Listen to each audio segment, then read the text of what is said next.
Hey class, in this video we are going to go over a lecture on sound design. This week we are going to talk about sound design and then add sound into our Godot project. We are also going to add some UI into the project. And this is sort of our big crunch time at the end of the semester. We only have 2 weeks left before the end of the semester for this course. So this week we're going to be adding sound and UI, and then next week we're going to be doing play testing on our Godot games. And the final due date for everything in the class is the 18th. So that's in a couple weeks. The Godot project will be due on the 10th, and then we'll do user testing in the last week of class, and then that will be due on the 18th. And then anything else that you haven't turned in yet or anything you want to redo has to be in by the 18th. So we are kind of in the crunch time of the semester. We still want to learn some new stuff, so we still want to look at sound and UI for Godot. And we want to kind of wrap up our Godot projects this week.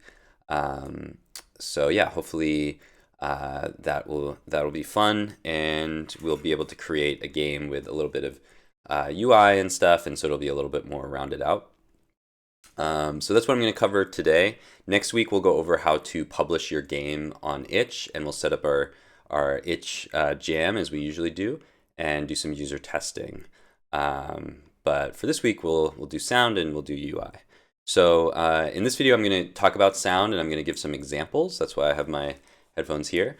And then we're going to have 2 demos where I go over putting sound into a Godot project, and then our UI as well. So I'm going to go over to this sound design tab, and we'll talk about sound for a little bit, and we'll give some examples. Hopefully I won't get a YouTube content strike, because I'm going to play the sounds from these videos. If I do, I'll just post the video on Brightspace, but I think it should be okay. So let's talk about sound in general. So sound in video games is very important. It's a little bit of a shame that we wait until the end of the semester to add it into a game, but it's important that we cover it before the end of the semester. Sound in video games is used to enhance immersion, or the feeling that we're sort of deep into the game, that we're really living in the world of the game. And it creates a closer connection between the world and the player or the user.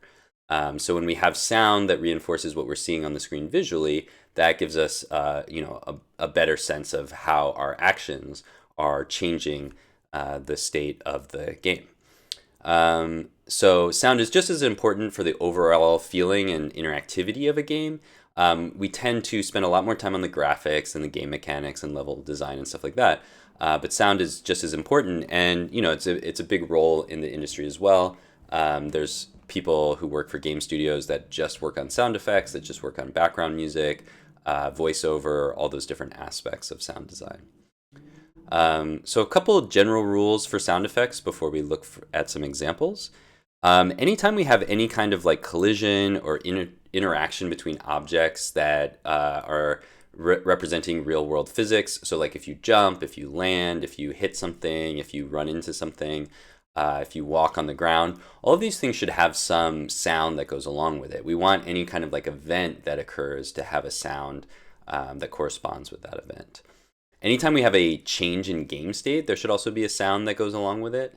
So if you change levels, if you collect a coin, if you collect an extra life, if you kill an enemy, all of these things should have sounds. We may not have time for that this semester. I'll go over a few places where we can add sound into the game. So we'll go over some examples, but if we had more time, we would make sure that every single possible interaction has a sound. And then any user input. So if you're on a menu screen and you hit, level 1, there should be a sound that goes along with that, just so we reinforce those interactions, those changes in state. All right, so we've talked a little bit about how sound works. Let's look at some examples of sound over time. Here, there should be a video embedded here. Let me take a look at this real quick. Okay, for some reason it won't let me embed that video, so let's just go over to YouTube.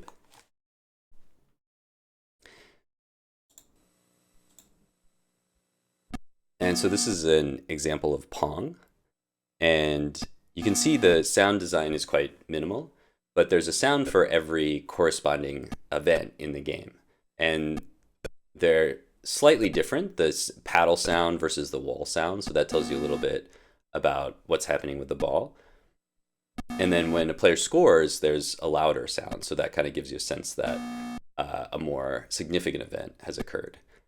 So it's really just 3 total sounds for the whole game, but it tells you everything you need to know about what's happening in the game. You could watch, you could listen to this without being able to see anything, and you would have a sense of, how the game is going, how fast the ball is moving, how many times people are scoring. So there's a lot of information contained just within these three sounds. Okay, so that's 1972. Let's move ahead quite a bit to 1991. This is Sonic the Hedgehog.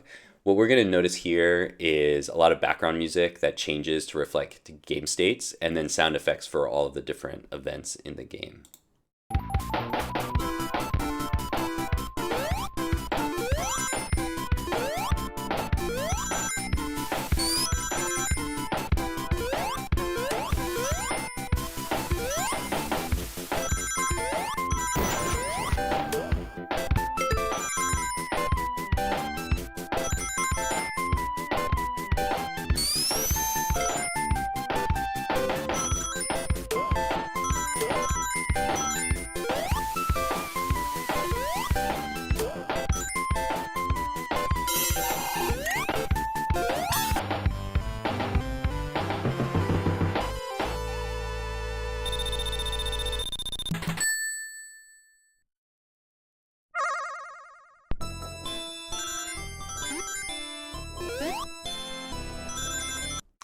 So I think you get a good sense from there. I wanted to let that play for a second because it's very busy. But you can see that there's sound effects for everything that happens, whether you're hitting an enemy, collecting a coin, passing a jump, the ending of the level, the counting of the score, changing to the next scene. And there's also background music that matches the scene. So the main level has this sort of looping background music, but the loop changes a little bit when you get towards the end of the level. And then when we get to the end level sort of menu scene, you hear a different piece of music that has this like ending to it that leads into this coin collecting level that has like a totally different vibe and a different background music. So you can see this is 1991. There's a lot more happening in terms of the sound design, and sounds are reacting and telling us about everything that's happening in the game. Okay, so let's move forward again, this time to 1998. This is the game Half-Life. This is a big first-person shooter game that was very influential. And I'm going to play a longer clip from here, and what I want you to listen to here is just all the different environmental sounds that happen as we go through different stages in the game, as well as different sound effects. So when you're underwater, things sound different. When you're walking on different materials, things sound different. So you see a lot of examples of how sound can tell us things about the environment.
Okay, so I think you get a sense of what I'm talking about there. Notice all of these environmental sounds. When we're inside a tunnel, the sound changes. When we're underwater, or it's the green goo, whatever it is, the sound changes.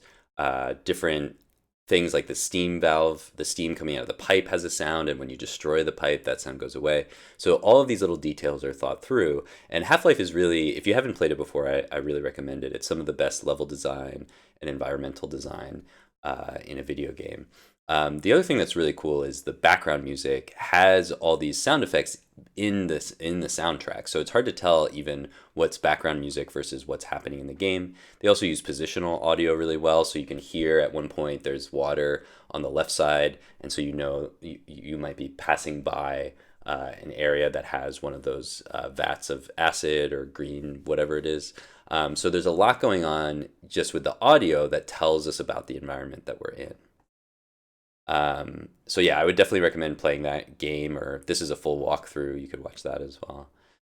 So moving ahead a little bit to 2007, this is a video of Braid. We've talked about Braid before when we talked about indie games. It's also really interesting from a sound perspective because sound is built into the game mechanic where you can change time. You can move time backwards and speed it up and manipulate time in various ways. And so the sound is really closely related to the mechanic. It tells us about how time is changing by mimicking the time change with the background music and sound effects.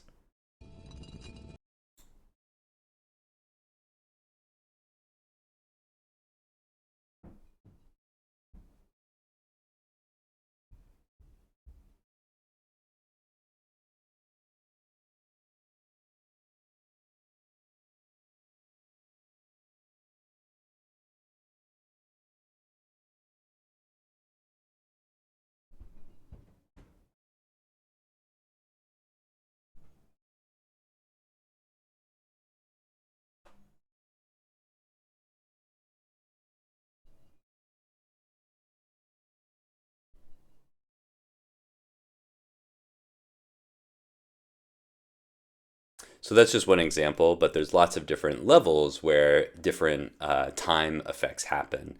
And in each case, the sound, both the sound effects and the background music, reflect the changes in time. One last example. This is from 2016. This is a game called Inside. This is a more recent example where sound is really well integrated, where we have lots of background sounds. The sound is used really well to create a sense of tension in the game, and there's also this really great sort of mixing between sound effects and background music.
So you see how the background music sort of blends into this point in the scene where the sound effects and the background music work together. There's this building sense of tension. There's changing environmental sounds as you go through interior and exterior environments. So everything's really reflecting what's happening in the game as you move through the game. So those are some examples I wanted to share. I'm going to talk about a couple other things to think about as we think about adding sound to our own game. So there's lots of different types of sound effects. There's action sounds like a jump sound, a walking sound, attacking sound, dying or death sounds. There are agent sounds like other NPCs or other agents in the game, movement, again, attacking and dying. Anything that's a game state change, like a beginning of a level, opening a menu, clicking on a button, all of those things also can have sound effects. Collecting rewards or different achievements can have sound effects, and then anything with the UI, as I mentioned, pausing the game, that can have a sound effect. Anything that can happen that's a change in state or an event can have a sound effect. There's also ambient sounds. These are sounds that just occur regardless of the game states. Things like rain or wind, traffic, police sirens, voices. All of these things can be spread throughout your game to create a sense of environmental,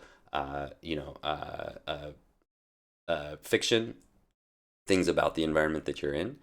Then there's also cues. So you could have voiceovers that tell the player what to do, or read narrative, or do dialogue. You can have footsteps or other sound effects that tell the player something about the world that they actually can't quite see yet. Or you can have background music that matches what's happening in the game. So sometimes background music is just kind of there, filling out the soundscape. But sometimes the background music, like we saw in the last example, really reinforces what's happening in the game. It can build tension or indicate you're coming to the end of the level or other things like that. So that's a little bit about sound. In the next video, we'll get into a demo where we're going to learn how to add sound into the game. We'll look at where to find sounds and how to set everything up. So yeah, that will be in the next video, and I'll see you guys over there.